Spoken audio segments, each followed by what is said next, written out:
इसके बाद का नेक्स्ट टॉपिक है, देखो क्योंकि अब वीक में एक ही बार पढ़ाना है तो मैं थोड़ा अब थोड़ा सा ज़्यादा ही पढ़ाऊंगी। तो हेलो एरीन के भौतिक गुण, भौतिक गुण क्या हैं जिसमें हमने गलनांक को क्वथनांक को देखने हैं। तो यहाँ पर गलनांक की बात करें तो ये सिंपल सा तुमको ध्यान में रखना है कि कमरे के ताप पर ये द्रव होते हैं, ठीक है, तो द्रव अवस्था में ही मिलते हैं। और इनका जैसे कि यहाँ पर फ्लोरोबेंजीन, क्लोरो, ब्रोमो, आयोडो बनाया है, तो तुमको पता है फ्लोरीन का साइज छोटा होता है, क्लोरीन का साइज बड़ा होता है, ब्रोमीन का और बड़ा होता है, आयोडीन का और बड़ा होता है। तो जैसे जैसे ये हेलो ग्रुप का साइज बढ़ता जाता है वैसे वैसे इनका गलनांक भी बढ़ता जाता है। आप यहाँ आयोडोबेंजीन का देख रहे हैं 462 केल्विन है, तो जैसा मैंने बोला है वैसे लिख लेना कि जैसे जैसे हेलो ग्रुप का साइज बढ़ता जाता है वैसे वैसे इनका गलनांक भी बढ़ता जाता है, और ये उदाहरण में ये लिख लेना, ठीक है। ऐसे यहाँ पे एक इंपॉर्टेंट चीज है, देखो जो कभी कभी पूछ ली जाती है, जैसे यहाँ पर डाइक्लोरोबेंजीन है, इधर भी डाइक्लोरो है, इधर भी डाइक्लोरो है, बस ऑर्थो मेटा पैरा ग्रुप है, ठीक है।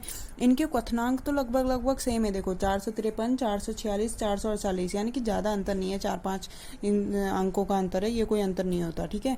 ऐसी गलनांक में अगर आप देखो तो इसका 256 है, इसका 249 है, लगभग आसपास है। लेकिन ये पैरा वाले उत्पाद का, ये पैरा प्रोडक्ट है ना, पैरा वाले उत्पाद का बहुत ही ज्यादा है, देखो 325, तो इन दोनों के कंपैरिजन में तो 325 बहुत ज्यादा हो गया।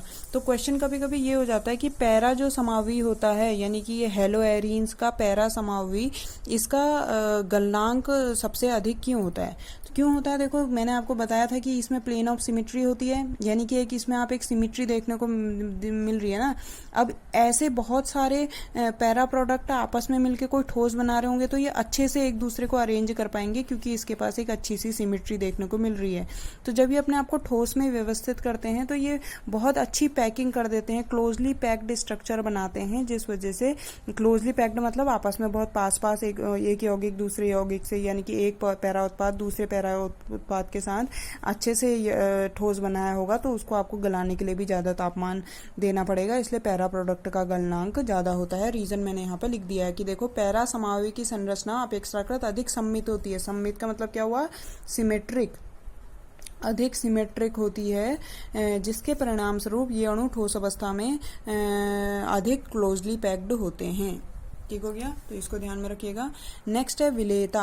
विलेयता में क्या है, ये देखो पानी में क्योंकि कम ध्रुवीय होते हैं तो पानी में अविलेय हैं, तो इतना सा ध्यान में रखना। घनत्व इनका घनत्व पानी से अधिक होता है, पानी का घनत्व लगभग 1 होता है, तो ये 1 से अधिक होता है घनत्व इनका। और फ्लोरोबेंजीन से, जैसे हम क्लोरोबेंजीन, ब्रोमोबेंजीन, आयोडोबेंजीन जैसे जैसे बढ़ते जाते हैं वैसे वैसे इसका घनत्व भी बढ़ता जाता है। तो सिंपल सा ये फिजिकल प्रॉपर्टी हो गई, ठीक है।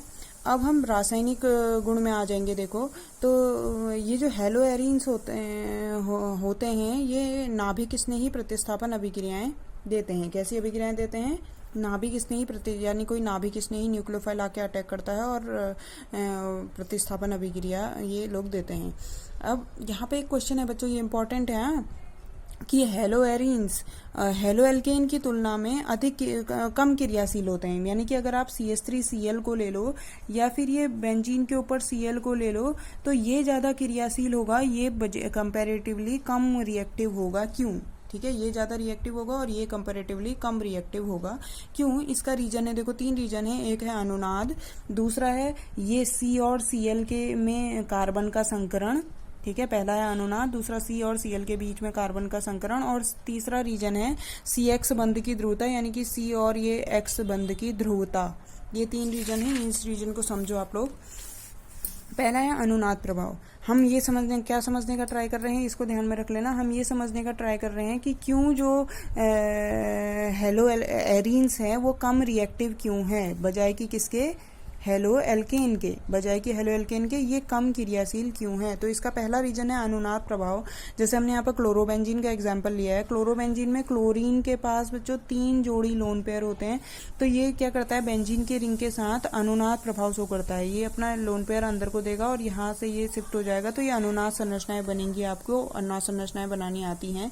तो यहाँ पर जब हम अनुनाद संरचनाएं बना रहे हैं तो हम देखते हैं कि अनुनाद संरचना के कारण कार्बन और Cl के बीच में डबल बॉन्ड का कैरेक्टर आता है। इसलिए हमने जब यहाँ पे ये हाइब्रिड संरचना बनाई है, तो हाइब्रिड संरचना में हम देख रहे हैं कि हम क्या करते हैं हाइब्रिड संरचना में कि जो बॉन्ड परमानेंट है उन्हें तो डार्क लाइन से दिखाते हैं, और जो कभी डबल बॉन्ड बनाए हुए हैं उनको हम डॉट डॉट डॉट करके दिखाते हैं। तो हम यहाँ पे देख रहे हैं क्या कि अनुनाद प्रभाव के कारण कार्बन और हेलोजन के मध्य डबल बॉन्ड का करैक्टर आ जा रहा है, और डबल बॉन्ड आपको पता है ज़्यादा मजबूत होता है सिंगल बॉन्ड से, तो इस बॉन्ड को तोड़ना मुश्किल हो जाता है, जिस कारण ये हेलो एरीन्स जो हैं वो कम क्रियाशील होते हैं। ठीक है, तो एक तो रीजन ये हो गया। दूसरा रीजन क्या हो गया, देखो यहाँ पर हम कार्बन को देख रहे हैं, ये कार्बन के साथ यहाँ पे ये डबल बॉन्ड है, ये सिंगल बॉन्ड है, ये सिंगल बॉन्ड है, तो जहाँ भी डबल बॉन्ड होता है वहाँ पर का हाइब्रिडाइजेशन sp2 होता है, ये मैंने आपको पहले भी बताया है। और sp2 जो कार्बन होता है, अगर आप कंपैरिजन करो sp3 कार्बन का या sp2 कार्बन का या sp कार्बन का, तो जैसे जैसे हम इधर को जाते जाते हैं वैसे वैसे उस कार्बन की, जिसका हमने यहाँ हाइब्रिडाइजेशन लिखा है, उसकी विद्युत ऋणात्मकता यानी कि इलेक्ट्रोनेगेटिविटी भी बढ़ती जाती है। ठीक है, बढ़ती जाती है, विद्युत ऋणात्मकता भी बढ़ती जाती है। तो अगर हम हेलो एल्केन का कंपैरिजन करें, जहां ये कार्बन का हाइब्रिडाइजेशन sp3 है, उसके कंपैरिजन में हेलो एरीन्स में कार्बन का हाइब्रिडाइजेशन sp2 है, और sp2 संकरित जो कार्बन होता है उसकी विद्युत ऋणात्मकता भी ज्यादा होती है। तो अब इस रीजन को समझो, यानी कि अगर हम कंपेरिजन करें ये CH3Cl का, तो यहाँ पे इस कार्बन का हाइब्रिडाइजेशन sp3 है, तो इसकी विद्युत ऋणात्मकता कम है, इसकी विद्युत ऋणात्मकता कम होगी तो क्लोरीन अपनी तरफ को इलेक्ट्रॉन को ज्यादा लिए रखेगा, क्योंकि इसकी विद्युत ऋणात्मकता कम है, तो ये तो बॉन्ड के इलेक्ट्रॉनों को अपनी तरफ को कम खींचेगा ना, तो क्लोरीन ज्यादा खींचेगा, जिसकी वजह से क्लोरीन पर पार्शियली नेगेटिव चार्ज ज्यादा आएगा और इस पर पार्शियली पॉजिटिव चार्ज ज्यादा आ जाएगा। चार्ज के अंतर के कारण ये बॉन्ड को तोड़ना आसान हो जाएगा। समझ रहे हैं क्यों? क्योंकि Cl की विद्युत ऋणात्मकता ज्यादा थी। अब यहाँ पे क्या है, ये कार्बन का हाइब्रिडाइजेशन sp2 है और इसकी विद्युत ऋणात्मकता ज्यादा है, हम कह रहे हैं।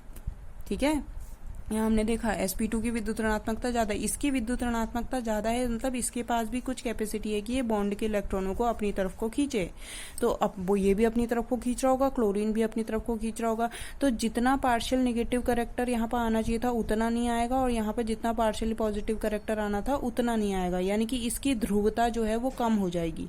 ठीक है, ध्रुवता कम होने के कारण ये बॉन्ड को तोड़ना थोड़ा मुश्किल हो जाता है। ठीक है, तो ये दूसरा रीजन हो गया, और यही तीसरा रीजन है ध्रुवता। ध्रुवता में कमी किसके कारण आ रही है? क्योंकि कार्बन की विद्युत ऋणात्मकता बढ़ जा रही है, जिसके कारण बॉन्ड की ध्रुवता कम हो जा रही है। तो ये 3 रीजन है जिसकी वजह से क्या हो रहा है कि ये हेलो एरीन जो है वो कम रिएक्टिव में बजाय कि हेलो एल्केन्स से। मेरे ख्याल से आप लोगों को ये समझ में आ रहा होगा। ठीक है, अब आगे इसकी रिएक्शंस में पढ़ते हैं। देखो रिएक्शन बहुत सिंपल है, हमने क्लोरोबेंजीन को लेकर रिएक्शन कराई है। पहली रिएक्शन है, हम क्या कर रहे हैं, न्यूक्लियोफिलिक प्रतिस्थापन अभिक्रियाएं पढ़ रहे हैं। तो क्लोरोबेंजीन की अभिक्रिया जब NaOH के साथ कराई जाती है, 6 to 8% NaOH है ये, 623 केल्विन और 300 ATM प्रेशर पे रिएक्शन कराई जाती है। तो सिंपल क्या हो जाता है, यहाँ से H और यहाँ से Cl निकल जाता है, और बाकी ये पूरा ONa जो है वो यहाँ पर जाके जुड़ जाता है और सोडियम फिनेट बनाता है। इसका नाम क्या है? सोडियम फिनेट। इसका हम एसिडिक हाइड्रोलिसिस करते हैं तो इजीली यहाँ से क्या हो जाता है, ये NaOH दोबारा से बाहर निकल जाता है और यहाँ पे H आके जुड़ जाता है और हमको फिनॉल प्राप्त होता है। तो ये रिएक्शन आपको ध्यान में रखनी है, कन्वर्जन में भी यूज होती है कि क्लोरोबेंजीन से फिनॉल बनाइए। ठीक है, दूसरी रिएक्शन वहीं देखो, क्लोरोबेंजीन की रिएक्शन अमोनिया के साथ कराते हैं Cu2O की उपस्थिति में, प्लस Cu2O लिखा है, मतलब Cu2O की उपस्थिति में 473 केल्विन और 60 ATM प्रेशर पर। तो यहाँ पे एनिलीन प्राप्त होती है, बेंजीन के ऊपर NH2 प्राप्त होता है। ठीक है, 2 मॉलिक्यूल प्राप्त होते हैं, तो यहाँ हम क्लोरोबेंजीन भी 2 लेंगे। ठीक है, तो ये अंडरस्टूड है, aniline plus CuCl2 plus H2O हमको प्राप्त होता है। तो रिएक्शन याद रखनी है। नेक्स्ट तीसरी रिएक्शन है, जब रिएक्शन हम CuCN के साथ करते हैं तो क्या होता है, 473 केल्विन में पिरीडीन की उपस्थिति में रिएक्शन कराते हैं तो बेंजीन के ऊपर CN आ जाता है प्लस CuBr। ठीक है, ये साइनाइड ग्रुप वैसा ही है जैसा हमने हेलो एल्केन में दिखाया था। इसका एसिडिक हाइड्रोलिसिस करोगे तो ये एसिड देगा, यहाँ पर बेंजीन है तो बेंजोइक एसिड दे रहा है। इसका बेसिक हाइड्रोलिसिस करोगे तो ये एमाइड देगा, यहाँ बेंजीन है तो ये बेंजामाइड दे रहा है। और इसका आप अपचयन कराओगे, सोडियम अल्कोहल की उपस्थिति में अपचयन कराओगे तो ये एमीन देगा, यहाँ पे ये बेंजिल एमीन दे रहा है। ठीक है, तो ये रिएक्शन वैसी है जैसी हमने पहले पढ़ी थी। तो आज के लिए इतना ही, बाकी आपके कुछ टेस्ट योर सेल्फ के क्वेश्चन भी मैंने आपको लिखे हुए हैं। ये टेस्ट ऑफ योर सेल्फ के क्वेश्चन ये रहे। इसको अगर आप ये वीडियो देखने में टाइम लगेगा तो मैं इसकी फ़ोटो क्लिक करके भेज दूंगी, तो ये आप करेंगे और पूरा हफ्ते भर तक मुझे सेंड करते रहेंगे। ठीक है, जब भी हो जाए तब सेंड करिए। Okay, thank you.